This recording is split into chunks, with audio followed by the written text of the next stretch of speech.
বরপেটা রোডের কয়েকটি কালী মন্দিরে মূর্তি ভাঙচুরের ঘটনা ঘটেছে। রাতের অন্ধকারে কে বা কারা এসব দুষ্কর্ম করেছে মঙ্গলবার সকালের দিকে অনেকের নজরে পড়ে বিষয়টি। মুহূর্তের মধ্যে খবর ছড়িয়ে পড়ে। শহরের ৪ নম্বর ওয়ার্ডের অরবিন্দ সংঘের কালী মন্দির ১০০ বছরের পুরনো। রাতের অন্ধকারে কোনো দুষ্কৃতী এই প্রাচীন মন্দিরে ঢুকে মূর্তি ভাঙচুর করে বলে অভিযোগ। খবর পেয়ে ছুটে আসে পুলিশ।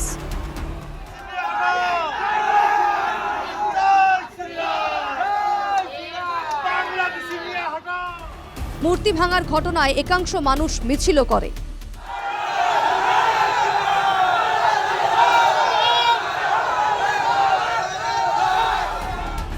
শহরের ব্যবসায়ী প্রতিষ্ঠানগুলি স্বতঃস্ফূর্তভাবে বন্ধ হয়ে যায়।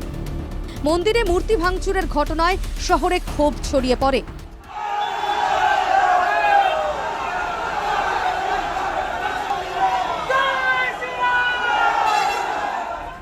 ঘটনাটির পেছনে জড়িত অপরাধীকে গ্রেফতারের দাবি তুলেছেন এলাকার বাসিন্দারা।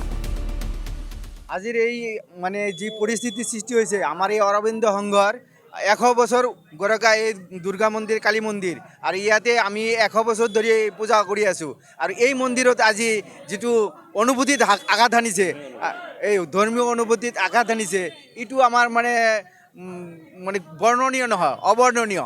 আর এই কালপিট কোন আছে তেওঁক ধরিব লাগে।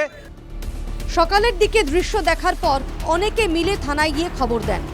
থানার ভারপ্রাপ্ত পুলিশ অফিসার জানিয়েছেন একজনকে আটক করা হয়েছে, তবে আটক ব্যক্তিকে দেখার পর তাকে অপরাধী বলে মানতে চাননি অনেকে।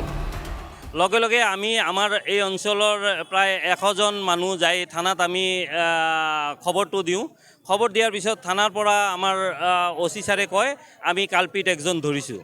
তাৰপিছত আমি অলপ ওয়েট কৰোঁ যে কালপিটটো আমিও চাই যাওঁ কেনেকুৱা কালপিট আর কি।